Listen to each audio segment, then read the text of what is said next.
All right, so moving into criteria. So I was saying that you have had this experience of criteria elicitation, the beginning of anyway, with our convincer exercise in practitioner training.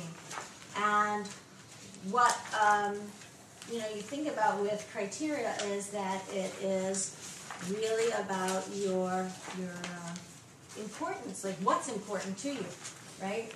Like what do you hold? And again, it can be in different contexts. What is important?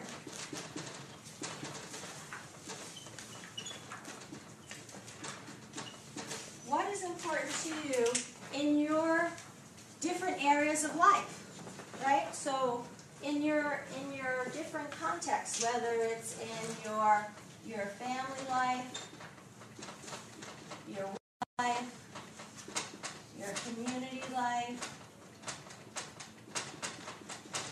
your other relationships, whether it's your continuing education life. Right? So you think about what is important, and in some ways the thought is like, how do we even judge? This word, the crit of criteria, the judge. What's critical about this?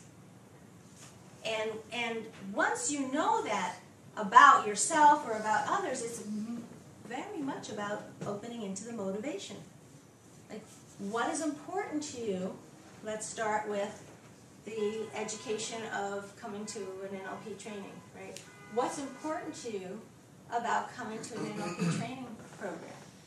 Like, what was it that needed to exist to satisfy your criteria?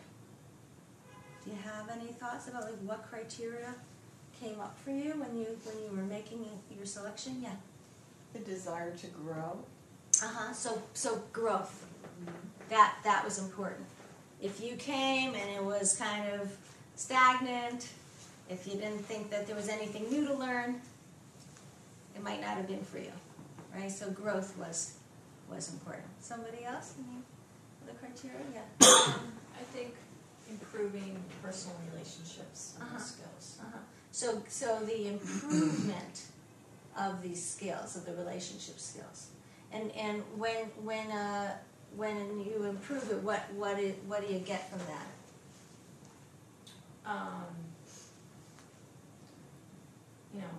Ultimately better relationships, but. And so why are better relationships important to you? Why are better relationships important? Having people in my life and good relationships, makes my life richer, it makes me happier. Okay, good. So we can hear the towards piece come through as well, right? And happiness may also be one of the criteria, right? To have people in your life that will make things richer and happier.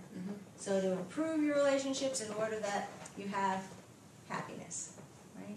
So we can have a couple of different criteria that follow. I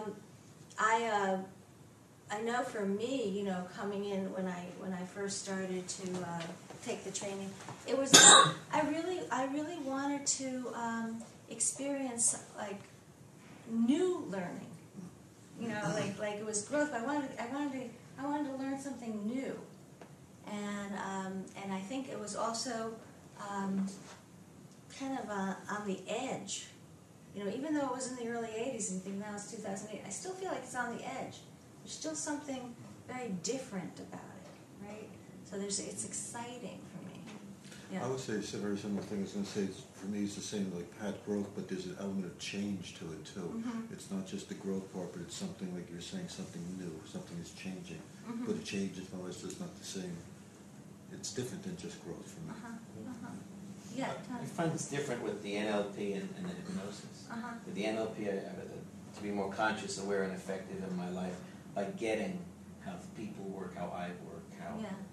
And with the hypnosis, it was more about a deeper, more conscious self-connection and being congruous. Yeah, that's a good point. So in your continuing ed, you could have different, types of, specifics, right? We can chunk down. So if it's a hypnosis class, what my criteria is something that's more deep within me, some kind of connection. Whereas if it's the NLP, it's about how do I understand other people, right? And if I would say the NVC, nonviolent communication, more about connecting with myself and others. So, one thing about criteria is that you can see it in different contexts. You can also see it in the logical levels, like what's important to you in your environment, what has to exist in your environment, what has to exist in your behavior, what has to exist in your capabilities, what is important about those things. When you get to beliefs, you realize that's where your criteria and values are similar. What do you value? You value certain things. You value growth, you value challenge, right? So certain things that you value, then we could call those your core criteria. Even like more, like it gets a little bit deeper, right? We say core kind of goes in. So you always want to know, like, what's really important to somebody? Does it travel across context? And remember also with NLP, we often look at how do we experience criteria. Just like with beliefs, the how is the submodalities, right? How do we represent them? Like, how do we know that growth is important to us? Or how do we know that improvement is important to us? Or how do we know that connection? How do we represent that, right? That's always part of my criteria because that's so fascinating because I never think about that except when I'm really like dissecting a topic to say, how do I represent it? And so we're going to be exploring the submodalities of the criteria also. Now, of course, we didn't invent criteria. NLP obviously did not invent criteria. It's a response to again, a main pattern of people, of how people operate. And Maslow, has, the sort of the word on looking at the basic needs, as criteria, right? And looking at, saying, here we have our basic survival needs.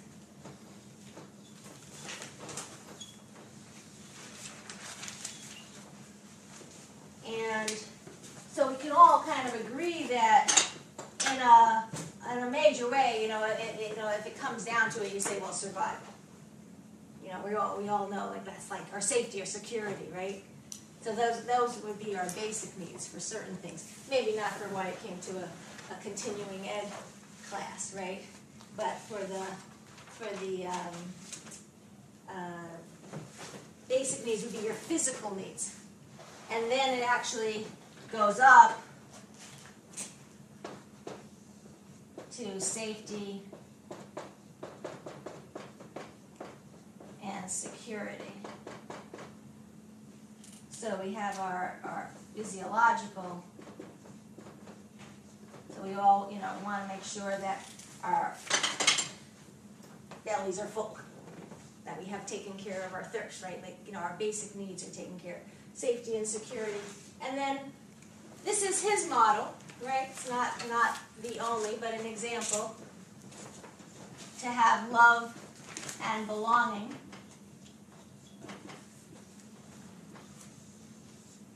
So another way of saying it, after you've taken care of these foundations, right? To have love and belonging.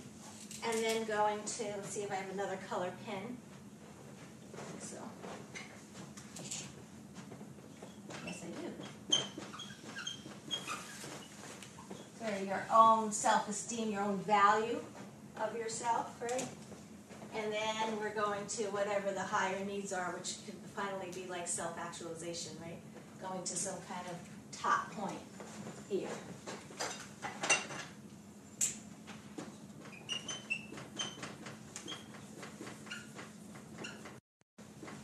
So that's one, those are sort of like, I'd say, you can look at more in a traditionalist view. This is the, Maslow's, value.